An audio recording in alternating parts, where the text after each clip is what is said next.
April 11th, 2026. At 4:30 a.m. on April 12, 1861, Confederate forces fired on Fort Sumter, a federal fort built on an artificial island in Charleston Harbor. Attacking the fort seemed a logical outcome of events that had been in play for at least 4 months. On December 20th, 1860, as soon as it was clear Abraham Lincoln had won the 1860 presidential election, South Carolina lawmakers had taken their state out of the Union. The whole town of Charleston was in an uproar, Elizabeth Alston recalled. Parades, shouting, firecrackers, bells ringing, cannon on the forts booming, flags waving, and excited people thronging the streets. Mississippi had followed suit on January 9th, 1861. Florida on January 10th, Alabama on January 11th, Georgia on January 19th, Louisiana on January 26th, and Texas on February 1st. By the time Lincoln took the oath of office on March 4th, 1861, 7 southern states had left the Union and formed their own provisional government that protected human enslavement. Their move had come because the elite enslavers who controlled those southern states believed that Lincoln's election to the presidency in 1860 itself marked the end of their way of life.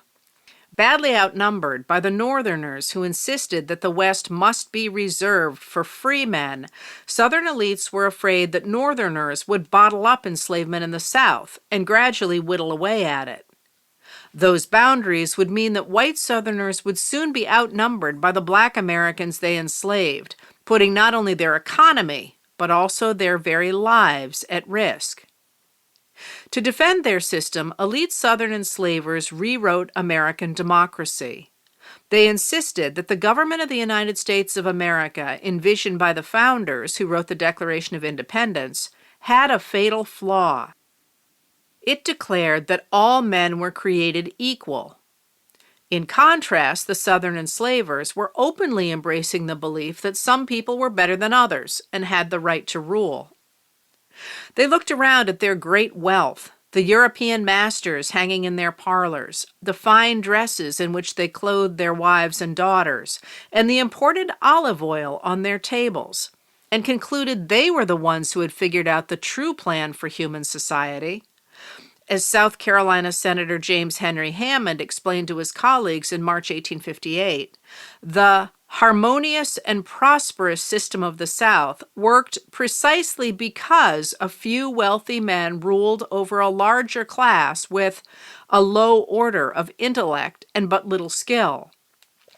Hammond dismissed as ridiculously absurd the idea that all men are born equal.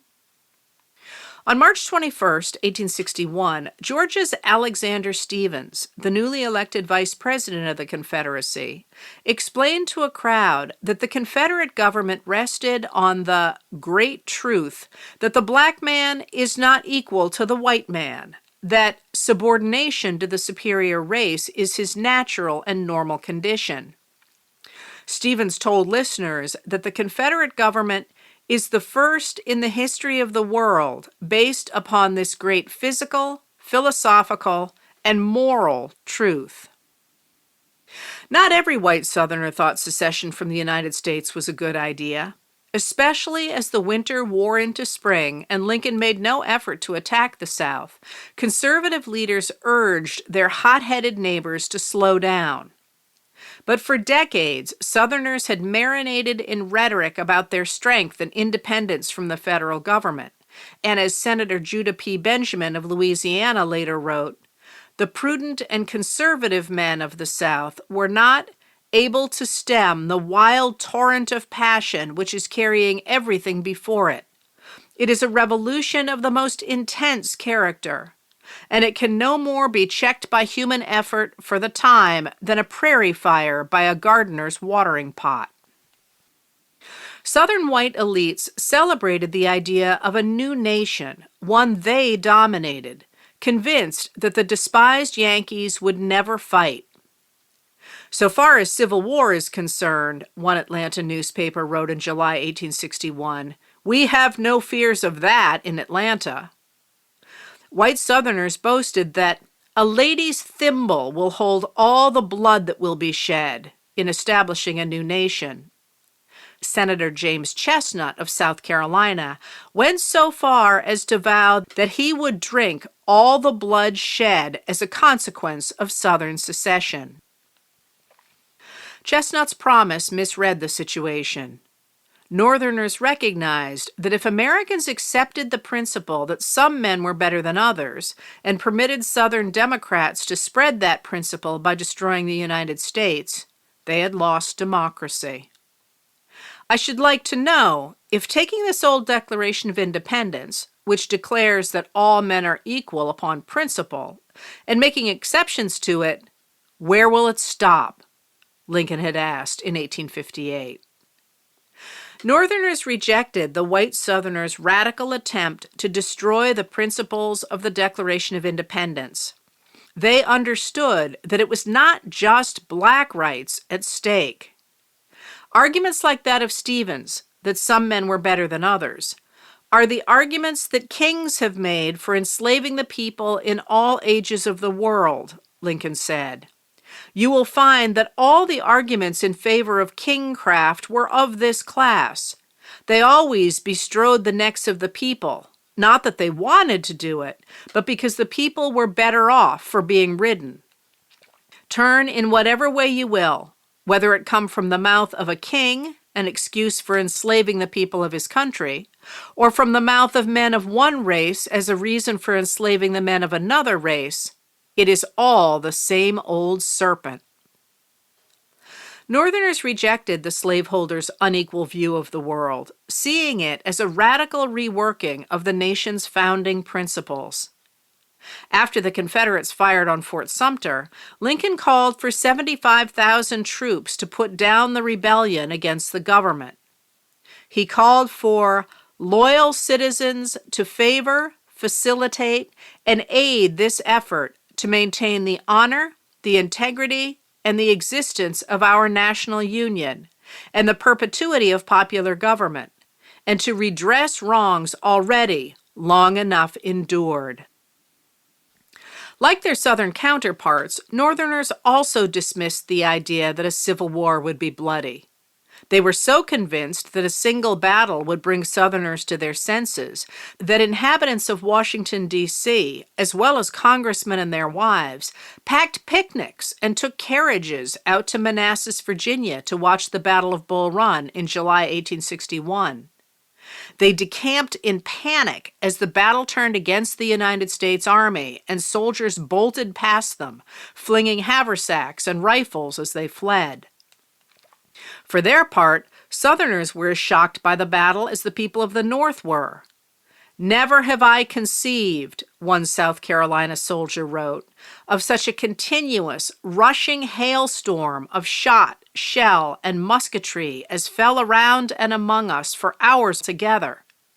We who escaped are constantly wondering how we could possibly have come out of the action alive." Over the next 4 years, the Civil War would take more than 620,000 lives and cost the United States more than $5 billion. By 1865, 2/3 of the assessed value of Southern wealth had evaporated. 2/5 of the livestock, horses and draft animals for tilling fields, as well as pigs and sheep for food, were dead. Over half the region's farm machinery had been destroyed. Most factories were burned, and railroads were gone, either destroyed or worn out. But by the end of the conflagration, the institution of human enslavement as the central labor system for the American South was destroyed.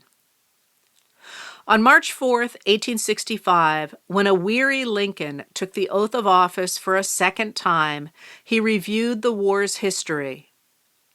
To strengthen, perpetuate, and extend slavery was the object for which the insurgents would rend the Union even by war, while the government claimed no right to do more than to restrict the territorial enlargement of it, he said. Neither party expected for the war the magnitude or the duration which it has already attained. Neither anticipated that the cause of the conflict might cease with or even before the conflict itself should cease. Each looked for an easier triumph and a result less fundamental and astounding. Both read the same Bible and pray to the same God, and each invokes his aid against the other. It may seem strange that any men should dare to ask a just God's assistance in wringing their bread from the sweat of other men's faces, but let us judge not, that we be not judged. The prayers of both could not be answered. That of neither has been answered fully. The Almighty has his own purposes. Both parties deprecated war, but one of them would make war rather than let the nation survive, and the other would accept war rather than let it perish, he said. And the war came.